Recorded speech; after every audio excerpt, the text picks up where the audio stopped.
channel. My name is Daniela, and if you're new here, I make upcycling videos and also some basic tutorials for sewing. In this video, we will be seeing how did I make this baby gown. I made this gown for my niece. I will also be adding her measurements here on the screen for your reference. To make this gown, I have used 2 meters of fabric. I have used French crepe as my main fabric and 2 meters of lining. My niece loved her gown, so hopefully I would make more of it. So for more videos, don't forget to subscribe to my channel. And now, without any further delay, let's get into the video. So we will start with the bottom part of the dress. I have kept the fabric on fold twice, so there are 4 layers of the main fabric and similar of the lining fabric. The main fabric length is 25 inches and the lining fabric is a little less, 3 inches less than the main fabric. We will be marking the curve of our circle skirt on this side. The measurement for that would be 3.3 for me as my niece's waist is 21 inches. So I'll go ahead and mark 3.3 inches in a curve like this. I have written the formula on the screen. How did I get the 3.3 inches? It's the same formula for all waist measurements. Once that is done, measure this curve. It should be 1/4 of the waist measurement. Now you need to mark another curve at the length of your skirt. The length of the skirt, I want it to be 21 or 22 from the waistline. But since I'm marking the curve from top corner, I will mark it at 25. Okay? Because the above 3.3 inches will be removed when we'll cut the fabric.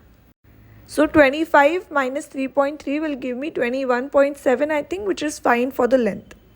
So I will draw a curve like this. Now as you can see on the screen, the back pattern has a little train. So for that I will go ahead and mark 10 inches from this curve. Okay, from this bottom line of the curve I will mark 10 inches and then I will connect that 10 inches point with the curve of the bottom like this. The 10 inches that I have marked is on the folded side. Then I'll just go ahead and cut it. So I'm cutting this on both the front and the back pattern. Later I will cut this extra train from my front pattern. If you want, you can cut the front pattern separately and the back pattern separately. I will also go ahead and remove the top curve. Then here I am separating the front and the back pattern and I will remove the curve of the train. Okay, this is the extra fabric, so I will remove it.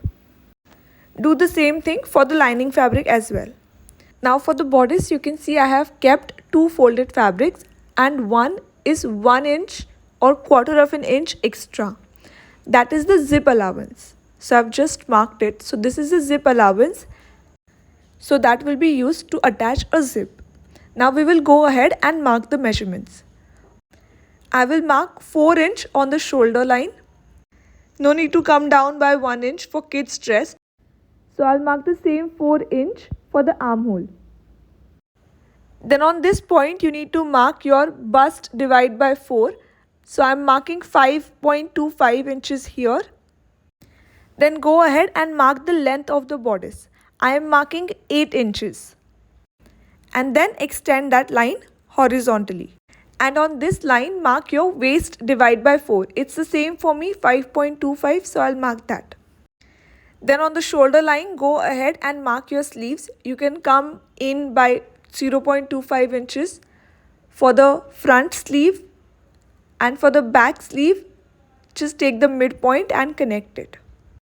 Then join your shoulder line to your waistline by a straight line. I will also mark 1 inch of seam allowance on the side and then connect them. Then we'll mark our neckline. I will mark 2.5 inches on your shoulder line and 3 inches depth of the neckline and then join these 2 points together with a round. For the back neckline, I'm going to mark 1 inch and then join it with the point on the shoulder line like this. That's it, your markings are done. Then we will just go ahead and cut the pieces. While cutting, don't forget to add the seam allowance in case you have not added it while marking. Also cut the back pattern first and then the front pattern, because the neckline and the armhole is different for your front pattern and the back pattern. Then separate the back pattern and go ahead and cut the front pattern pieces.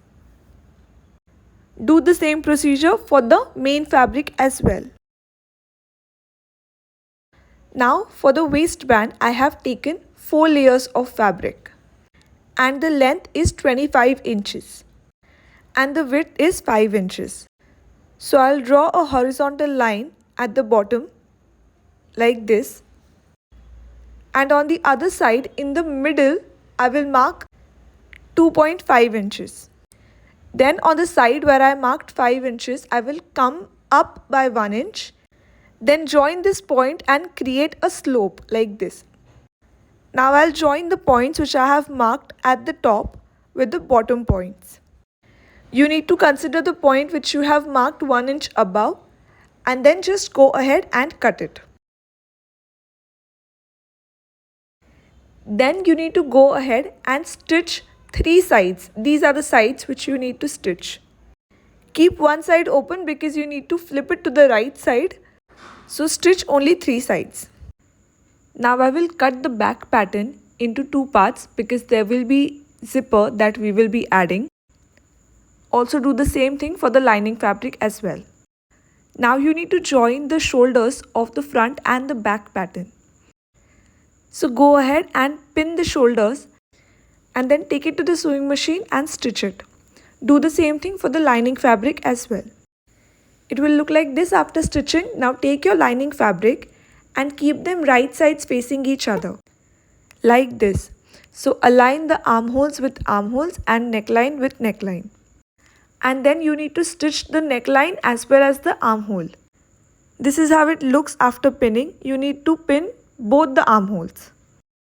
Once you have stitched the armhole and the neckline, you have to go ahead and add the notches. It's always a good idea to add the notches so that it will be easier for you to flip the fabric to the right side and it will give a finished look. So now to flip it to the right side, you need to take out this fabric from this shoulder. Okay, you can see that there is a gap in the shoulder. So you have to take it out from that gap. So the gap in the shoulder should at least be 1.5 inch long. Otherwise it will be very difficult for you to flip it to the right side. You have to do the same thing for the other side as well. Once you have flipped it to the right side, your bodice will look like this. Here I have stitched the zipper allowance using a basting stitch so that I can connect the bottom part to it. And then we will add a zip. For the bottom part, go ahead and stitch the lining fabric and the main fabric together. And then you need to attach the bottom skirt to the bodice. Make sure that you will attach the back pattern with the back bodice because your back skirt has a little train. So keep it right sides facing each other and then go ahead and stitch it. It's always a good idea to pin your pieces first and then flip it to the right side to see if that looks fine. Pin your pieces to avoid mistakes. So this is how it looks, and here we will be adding a zip. Now do the same thing for the front pattern as well. Attach the front skirt to the front bodice. For attaching, I always mark the midpoint of the bodice, also of the skirt, and then align these midpoints together and attach them. Pin them and then take it to the sewing machine and stitch it. Once you have done that, your dress will look like this. We still need to attach the zip and the waistband and stitch the sides together. So first we'll start with the sides. Turn your dress wrong side up so that the right sides will be facing each other. You need to stitch the sides. So start pinning them from the top, and when you will reach the waistline, you need to also add the waistband. Insert the waistband from the inside. The waistband should be touching the main fabric. And then pin the waistband as well. And then continue pinning the whole side. Do it for the other side as well. When you will reach the end of the lining fabric, you have to turn it a little. Twist it twice, okay? Turn it twice because later we have to do the finishing of it. So turn it twice and then pin it. Then continue pinning the main fabric. And then stitch it. Once you have done it, it will look like this. Now for the zipper, the basting stitch that we had added, you have to remove that basting stitch and then make a cut of 3 inches in the bottom skirt. Now you need to go ahead and attach your zip here. I have created a separate video about how to attach a zip. The link will be in the description box. Also, it will pop up on the top. Then I also did the finishing of the dress using the rolled hem. So when the dress was finished, I realized that it looks very plain in the front. So I decided to add this. I will tell you how to make this, but it is at the very last moment. So I have just stitched it to the waistband. Okay. And then I have hand stitched it here. Not sure if you can see, yeah, but there is a hand stitching done. Okay. The belt is hand stitched here. To make this belt, what you need to do is, you need to measure this area. Okay, so I'm going to measure this part. And it is 10.5 inches. And then you need to take a rectangle of whatever was the measurement plus 1 inch. Okay, so I have taken 11 rectangle. And the width of the rectangle is 7.5 inches. Now what I will do is, I will first turn this like this. Okay, and then I'll start making pleats. So like this, and the third one will be like this. Okay, you should keep some fabric here. Okay, and then just go ahead and pin it.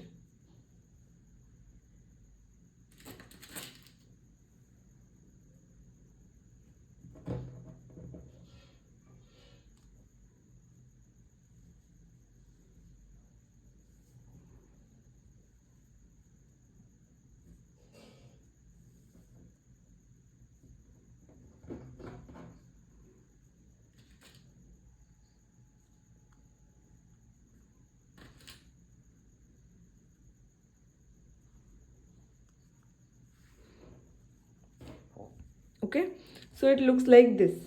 You have to go ahead and top stitch it. Okay, and then you have to turn this around and turn it like this and keep it like this.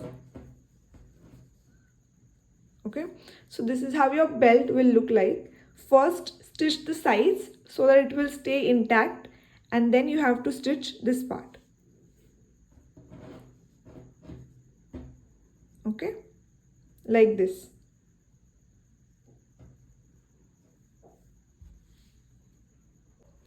You can see here I have top stitched it, so you have to also do the same thing. And then I have stitched it to the waistband. Okay, yeah, that's it. You have to do the finishing of the dress. I have done it using rolled hem. You can choose whichever method you want and do the finishing of the dress. And that's it. Your dress is ready.